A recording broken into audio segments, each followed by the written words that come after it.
नमस्कार दोस्तों, स्वागत है आपका हमारे चैनल शुभ घर में। आज की चर्चा, आज की वीडियो में जानेंगे मौनी अमावस्या की रात रहस्यों से भरी हुई। मौनी अमावस्या की आधी रात क्यों सबसे खतरनाक मानी जाती है, इसके रियल कारण बताओ। जो रियल हो। क्या बात है। रियल कारण जो रियल हो, इस पे खास जोर है। बिल्कुल। सोचिए जरा, इस एक लाइन में कितनी बातें हैं।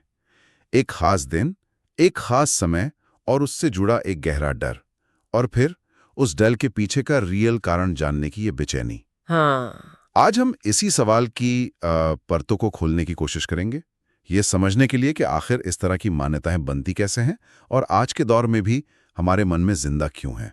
और यहाँ सबसे दिलचस्प हिस्सा है ये रियल कारण पर जोर देना। ये दिखाता है कि आज का इंसान कैसे दो नावों पर सवार है।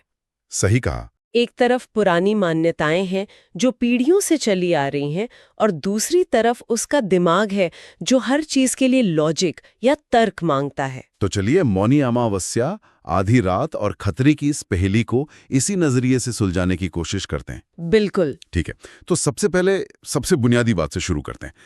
इन शब्दों को ही तोड़कर समझते हैं। मौनी अमावस्या है क्या? क्योंकि इसके नाम में ही वो शांति का भाव है। मौन यानी चुप्पी। बिल्कुल। अमावस्या तो हिंदू कैलेंडर में वो दिन है जब चांद आसमान से पूरी तरह गायब हो जाता है। यानी घोर अंधेरी रात। हाँ, घोर अंधेरी रात। और मौनी शब्द बना है मौन से। ये खास अमावस्या माघ के महीने में आती है, जिसे स्नान, दान और आध्यात्मिक साधना के लिए बहुत बहुत पवित्र माना जाता है। अच्छा। तो मौनी अमावस्या असल में मौन रहकर आत्मचिंतन, ध्यान और प्रार्थना करने का दिन है। ये अपने भीतर झांकने का, अपनी आत्मा से जुड़ने का दिन है। तो यहीं पर तो पहला विरोधाभास सामने आता है। हाँ। ये तो मेल नहीं खाता। नहीं खाता। और खास तौर पे आधी रात को ही क्यों? दिन में या शाम को क्यों नहीं? आपने सही नस पकड़ी है। आधी रात का समय सिर्फ भारतीय संस्कृति में ही नहीं, बल्कि दुनिया की कई सभ्यताओं में एक खास अहमियत रखता है। अच्छा। हाँ, इसे एक लिमिनल स्पेस या देहली का समय कहते हैं। दिल्ली का समय मतलब एक ऐसा वक्त जो ना पूरी तरह बीते हुए दिन का हिस्सा है, ना आने वाले दिन का। यह एक तरह का ट्रांजिशन पॉइंट है, एक दरवाजा। एक दरवाजा। और लोक कथाओं में माना जाता है कि ऐसे समय में भौतिक और आध्यात्मिक दुनिया के बीच का पर्दा बहुत महीन हो जाता है। जैसे दो दुनियाओं के बीच की जो सीमा है वो धुंधली पड़ जाती है। ठीक वैसे ही। अब सोचिए, अमावस्या का घना अंधेरा जिसमें चांद की रोशनी बिल्कुल नहीं है, उससे अक्सर अज्ञान या नकारात्मकता का प्रतीक माना जाता है। तो जब आप एक आध्यात्मिक रूप से शक्तिशाली दिन यानी मौनी अमावस्या को उस रहस्यमयी समय यानी आधी रात और घने अंधेरे के साथ मिलाते हैं, तो एक बहुत शक्तिशाली कॉकटेल तैयार होता है। अच्छा। ज्यादातर मान्यताओं की जड़ें इसी मिश्रण में छिपी होती हैं। और स्रोत में सबसे खतरनाक कहा गया है। इसका मतलब है कि पूछने वाले के दिमाग में खतरे के कई लेवल हैं। हाँ, ये भी एक बात है। शायद हर अमावस्या खतरनाक है, पर ये वाली तो हद से ज्यादा है। लेकिन यहाँ किस तरह के खतरे की बात हो रही है? कोई भूत प्रेत या कुछ और? देखिए, यहाँ खतरा किसी चोर, डाकू या जानवर का नहीं है। ये खतरा है अलौकिक अनदेखी शक्तियों या कह लीजिए नकारात्मक ऊर्जाओं का। अच्छा। कुछ तांत्रिक परंपराओं और लोक कथाओं में ये माना जाता है कि अमावस्या की आधी रात को ऐसी शक्तियां अपनी चरम सीमा पर होती हैं। चांद की रोशनी को अक्सर एक दिव्य सुरक्षात्मक कवच की तरह देखा जाता है। जब वो कवच हट जाता है तो माना जाता है कि दुनिया इन नकारात्मक प्रभावों के प्रति ज्यादा खुली या असुरक्षित हो जाती है। ये सिर्फ भारत तक ही सीमित नहीं होगा, है ना?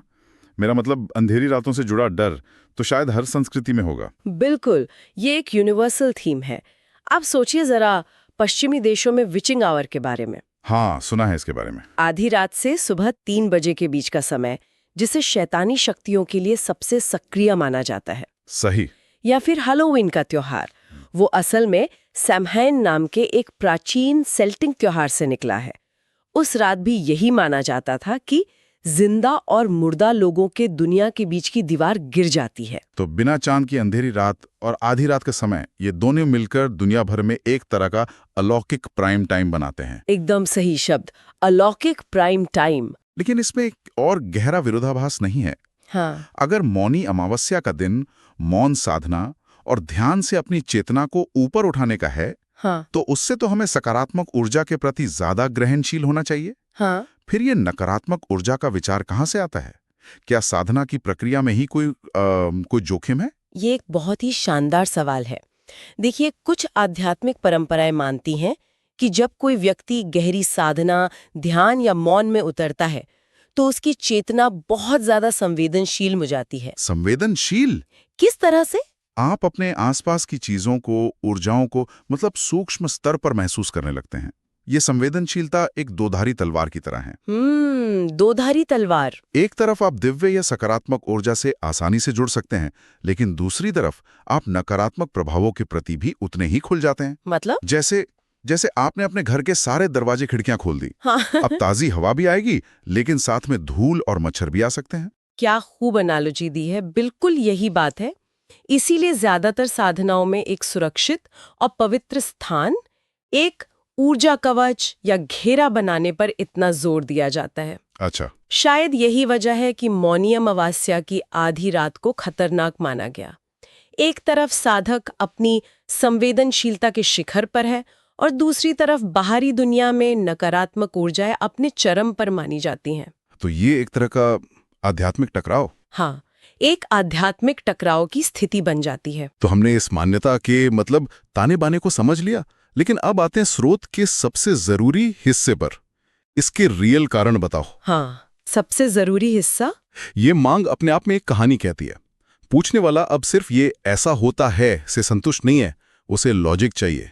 तो इन मान्यताओं के पीछे के कुछ संभावित असली कारण क्या हो सकते हैं? अगर हम अलौकिक बातों से हटकर देखें तो इसके पीछे कुछ बहुत मजबूत मनोवैज्ञानिक और सामाजिक कारण नजर आते हैं। जैसे कि? सबसे पहला और सबसे बड़ा कारण शायद हमारे डीएनए में ही छिपा है। हजारों साल पहले हमारे पूर्वजों के लिए बिना चांद की अंधेरी रात का मतलब था मौत का सबसे ज्यादा खतरा। शिकारियों का डर, रास्ता भटक जाने का डर। बिल्कुल, जहरीले कीड़े मकोड़ों का डर।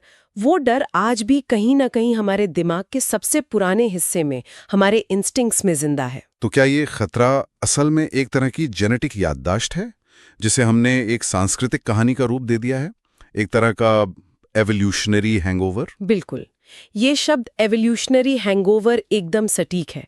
हमारा दिमाग अंधेरे को खतरे से जोड़ने के लिए वायर्ड है। जब इस आदिम डर को एक आध्यात्मिक रूप से महत्वपूर्ण दिन के साथ जोड़ दिया जाता है, तो ये एक साधारण डर न रहकर एक शक्तिशाली सांस्कृतिक मान्यता बन जाता है। पीढ़ी दर पीढ़ी ये कहानी सुनाई जाती है और हमारा दिमाग, जो पहले से ही अंधेरे से डरने के लिए तैयार है, इसे आसानी से स्वीकार कर लेता है। ये तो हुई मनोवैज्ञानिक वजह, लेकिन क्या इसका कोई सामाजिक पहलू भी हो सकता है? निश्चित रूप से, और ये शायद उतना ही बड़ा कारण है। सोचिए उस जमाने के बारे में जब न स्ट्रीट लाइट थी, न पुलिस का पहरा। सही बात है। रात का मतलब था असल खतरा।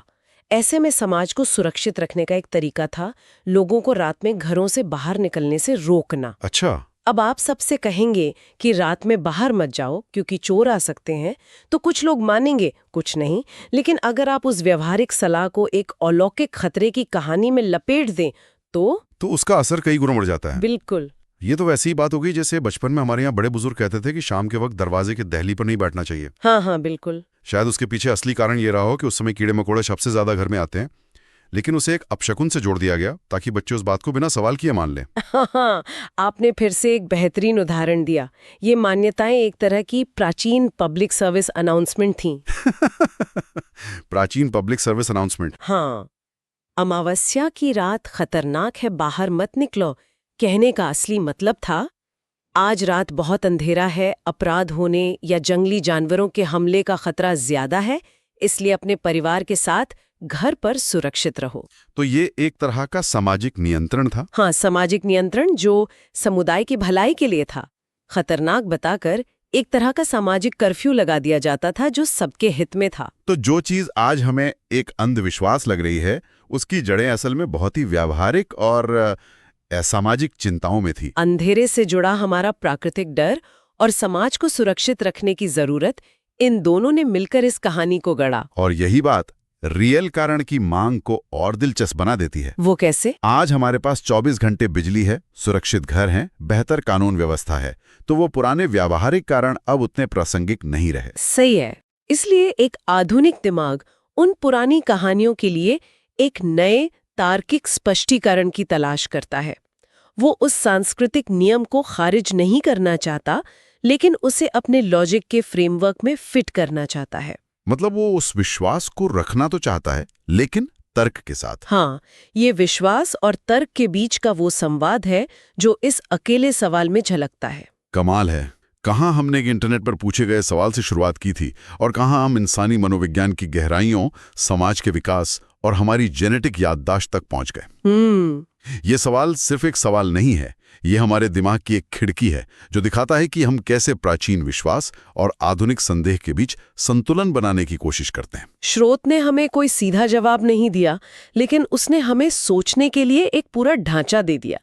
ये दिखाता है कि कैसे एक खगोलीय घटना यानी अमावस्या, एक खास समय यानी आधी रात और एक आध्यात्मिक परंपरा यानी मौनी मिलकर एक ऐसी शक्तिशाली सांस्कृतिक मान्यता बना सकते हैं जो सदियों तक जिंदा रहती है।